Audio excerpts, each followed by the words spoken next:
बिस्मिल्लाहिर्रहमानिर्रहीम। अस्सलाम वालेकुम, my name is Mohammad Awais. तो आज की इस वीडियो के अंदर हम इस चीज़ के ऊपर डिस्कस करेंगे कि what is Amazon account restatement, Amazon account deactivation क्या है, अकाउंट सस्पेंड क्या है। इन चीज़ के ऊपर हम डिटेल के साथ डिस्कस करेंगे।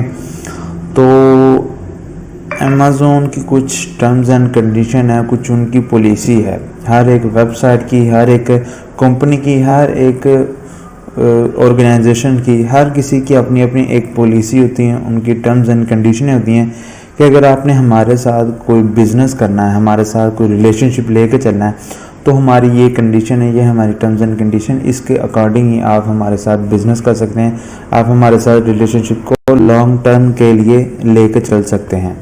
इसी तरह अमेज़न ने भी अपने अंदर बहुत सी ऐसी पॉलिसी, बहुत सी ऐसे टर्म्स एंड कंडीशनें रखी हुई है, सेलर के लिए भी और बायर के लिए भी। और मोस्टली वो ज़्यादा जो सख्ती के साथ जो टर्म्स एंड कंडीशनें ज़्यादा जो सख्ती वाली हैं वो सेलर के लिए ही है।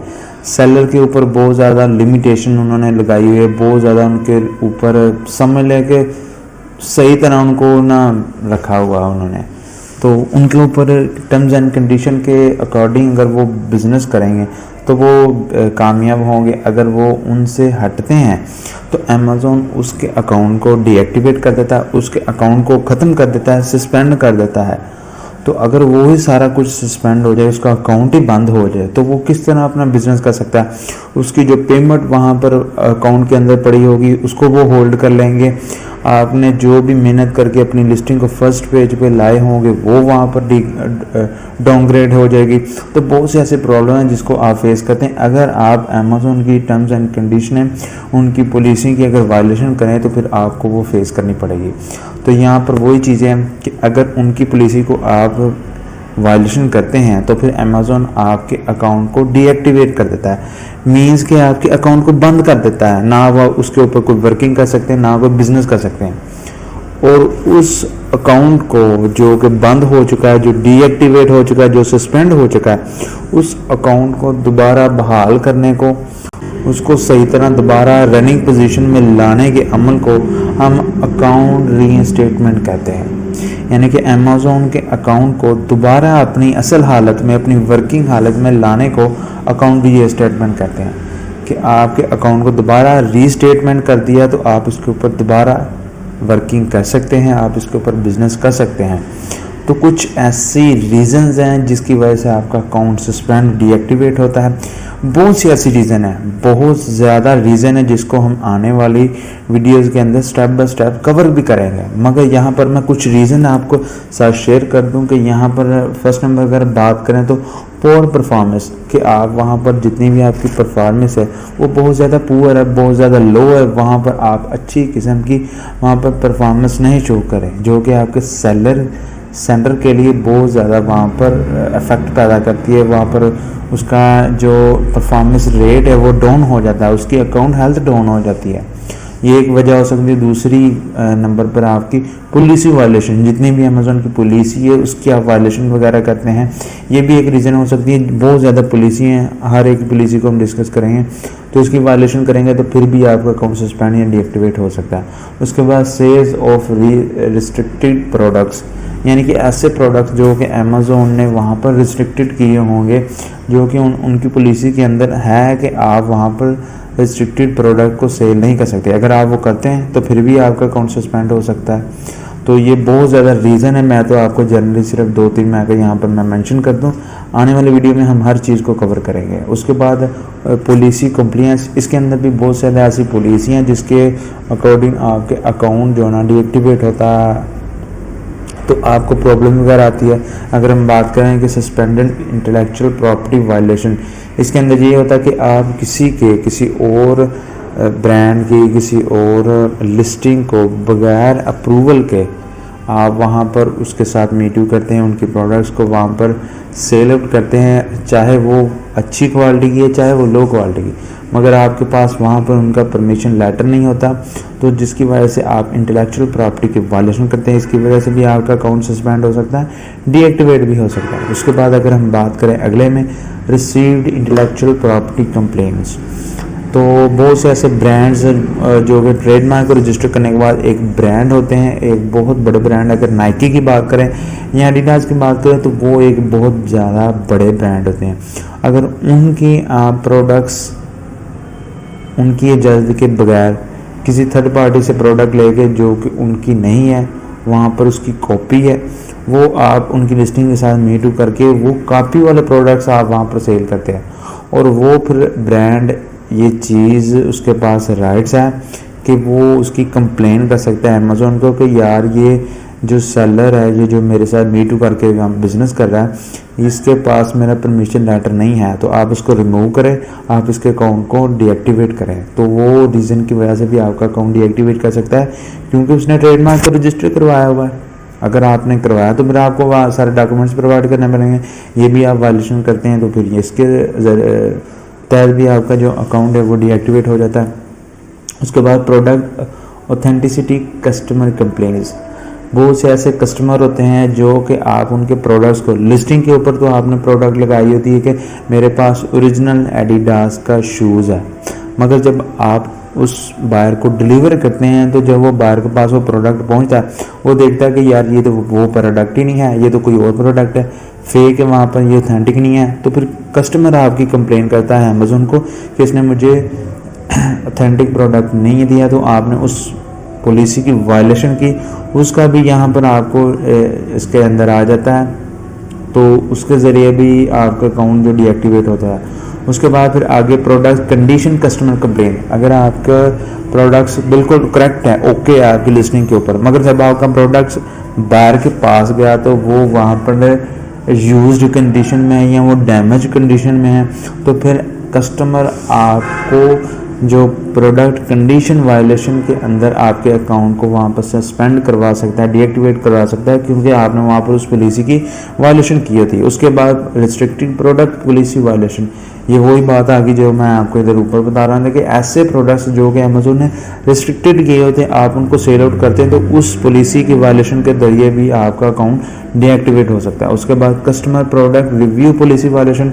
बहुत से ऐसे सेलर होते हैं जो कि पीएल बिजनेस मॉडल करते हैं और वो वहाँ पर उनके पास रिव्यूज़ नहीं होते, जो कि न्यूली सेलर होते हैं, नए सेलर होते हैं, तो वो कुछ ना कुछ अपने रिव्यू गेन करने के लिए फेक रिव्यूज़ लेते हैं, किसी बायर से लेते हैं, किसी फ्रेंड से लेते हैं, किसी रिलेटिव से लेते हैं, या किसी भी और ज़रिए से वो लेते हैं जो कि फ़ेक होते हैं। अमेज़ोन उस फेक रिव्यू को डिटेक्ट करने के बाद वो आपका इस प्रोडक्ट रिव्यू पॉलिसी वायलेशन के तहत आपके अकाउंट को डीएक्टिवेट भी कर सकता है, तो इस ज़रिए भी आपका अकाउंट डीएक्टिवेट हो सकता है। उसके बाद ड्रॉप शिपिंग पॉलिसी वायलेशन। बहुत से ऐसे सेलर होते हैं जो कि वहाँ पर ड्रॉप शिपिंग करते हैं और अमेज़ोन के ऊपर ड्रॉप शिपिंग वहाँ पर अलाउ नहीं है, क्योंकि वहाँ पर ड्रॉप शिपिंग के अंदर आप किसी और थर्ड बंदे से या थर्ड पार्टी से आप प्रोडक्ट लेते हैं, उनसे वहाँ पर आप शिप और पिक और शिप करवा कर फिर आप उसको डिलीवर करते हैं, जो कि उसकी पैकेजिंग के ऊपर भी उसी बंदे के लोगो वगैरह हर चीज़ वहाँ पर होते हैं। और बायर ने तो अमेज़ोन के ऊपर उसको ऑर्डर किया होता है, जब उसके बाद वो प्रोडक्ट आता है वो कहता है ये तो अमेज़ोन की तरफ से नहीं आया, ये किसी थर्ड पार्टी से आया, तो वहाँ पर आप ड्रॉप शिपिंग करते हैं तो अमेज़ोन फिर आपका ड्रॉप शिपिंग पॉलिसी वायलेशन के अंदर आपका अकाउंट को डीएक्टिवेट कर देता है। तो ये बहुत सी ऐसी और पॉलिसी हैं जिसके तहत आपका अकाउंट डीएक्टिवेट हो सकता है। आने वाली वीडियो के अंदर हम डिस्कस करेंगे इसे। और यहाँ पर कुछ ऐसी रीज़न है जिसकी वजह से आपका अकाउंट सस्पेंड हो सकता है, जैसे इनऑथेंटिक आइटम सस्पेंशंस। कुछ ऐसे आइटम्स होते हैं जो कि इनऑथेंटिक होते हैं और वो आप वहाँ पर सेल आउट करते हैं, जो कि वहाँ पर आप किसी चीप प्राइस के अंदर किसी लोकल मैन्युफैक्चरर से वो प्रोडक्ट लेते हैं जो कि इनऑथेंटिक होते हैं, तो उस रीज़न की वजह से आपका अकाउंट सस्पेंड हो जाता है। दूसरे में आपके डॉक्यूमेंट वेरिफिकेशन सस्पेंशन। जब आप अमेज़ोन का अकाउंट क्रिएट करते हैं तो अकाउंट क्रिएट करने के बाद मुख्तलिफ स्टेप्स के अंदर मुख्तलिफ टाइम पीरियड के अंदर अमेज़ोन आपसे कुछ ना कुछ डॉक्यूमेंट की वेरिफिकेशन रिक्वायर करता है। फॉर एग्जांपल आपसे बैंक स्टेटमेंट की वहाँ से वेरिफिकेशन रिक्वायर करेगा, आपसे आपका जो नेशनल आईडी कार्ड है उसकी वहाँ पर या पासपोर्ट की वेरिफिकेशन आपसे रिक्वायर करेगा। और भी कुछ ऐसे डॉक्यूमेंट्स वगैरह होते हैं। अगर आपने कंपनी की बेस के ऊपर आपने अकाउंट को क्रिएट किया तो उस बेस पर आपकी कंपनी के डॉक्यूमेंट्स वगैरह आपसे रिक्वायर करेगा। तो अगर आप उन डॉक्यूमेंट्स की वेरिफिकेशन नहीं करवाते उस टाइम पीरियड के अंदर, जो टाइम पीरियड अमेज़ॉन ने वहाँ पर आपको मेंशन किया होगा, तो उस रीज़न की वजह से आपका अकाउंट सस्पेंड हो जाएगा। अगर आप उस डॉक्यूमेंट्स की वेरिफिकेशन करवाएंगे तो भी आपका अकाउंट एक्टिव होगा, वरना वो सस्पेंड ही रहेगा। उसके बाद फिर मल्टीपल या रिलेटेड अकाउंट सस्पेंशन।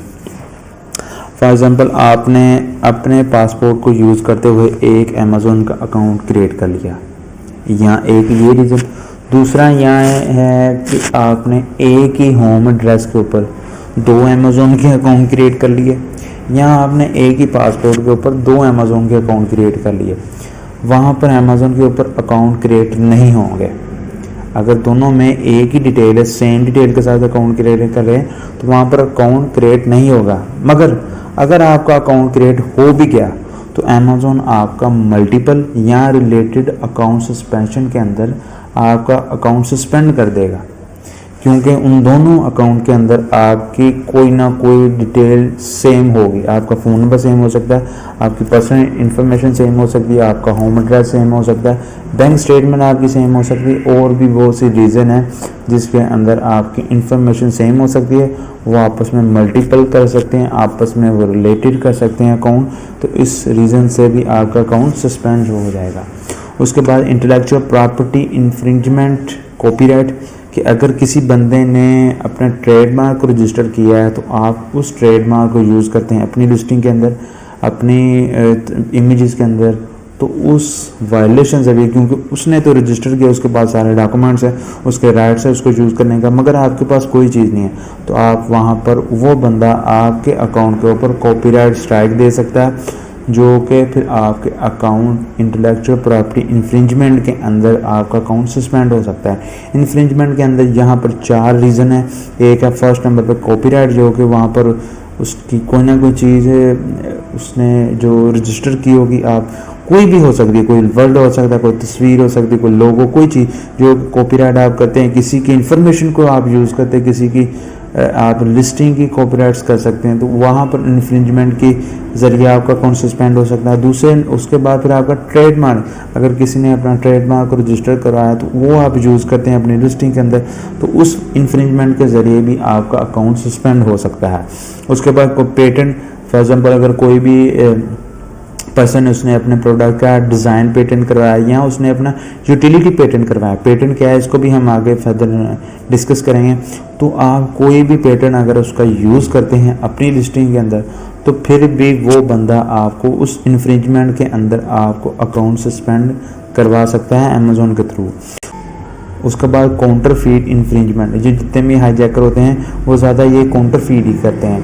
तो अगर आपने वो हाईजैकर की हैसियत से अगर आपने किसी लिस्टिंग के साथ, किसी ब्रांड के साथ या किसी नॉन ब्रांड के साथ अगर आपने वो हरकत की, तो फिर वो बंदा भी इस इन्फ्रिंजमेंट के तहत आपके अकाउंट को सस्पेंड करवा सकता है। उसके बाद लॉक्ड अकाउंट, अगर कोई ऐसे अकाउंट होते हैं जो कि एक दूसरे के साथ लॉक्ड हो जाते हैं, तो उस अकाउंट के उस रीज़न की वजह से भी आपका अकाउंट सस्पेंड हो सकता है। उसके बाद फ्लक्चुएटिंग शिपिंग टेम्पलेट, बहुत से ऐसे शिपिंग टेम्पलेट होते हैं जो कि इन्फ्लेक्शंस होते हैं अमेज़ॉन के पॉलिसी के मुताबिक, अगर आप उनको चूज़ करते हैं तो उसके तहत भी आपका अकाउंट सस्पेंड हो सकता है। और भी बहुत सारे रीज़न है जिसकी वजह से आपका अकाउंट सस्पेंड हो सकता है, आपका अकाउंट डीएक्टिवेट हो सकता है, और उस अकाउंट को फिर एक्टिव करने का प्रोसेस अमेज़ॉन अकाउंट रीस्टेटमेंट कहते हैं। और उसके काम करने को बंद हो जाना, उसका वर्किंग नहीं करना, उसको हम अकाउंट डीएक्टिवेट कहते हैं या सस्पेंड कहते हैं। तो बहुत सी रीज़न है, आने वाले वीडियो के अंदर हम डिटेल के साथ डिस्कस करेंगे। यहाँ पर सिर्फ मैंने इंट्रो देना था कि आने वाली जितनी भी जो सीरीज़ हम लेकर चलेंगे या वीडियो लेकर आएंगे वो सारी इसके ऊपर ही रिलेटेड इसके साथ ही होंगी। तो उसके बाद फिर आगे हम फर्दर जो बिज़नेस मॉडल उसको हम कवर अप करेंगे। होपफुली आपको ये वीडियो पसंद आई होगी। अपने बहुत ज़्यादा ख्याल रखिएगा। अल्लाह हाफ़िज़।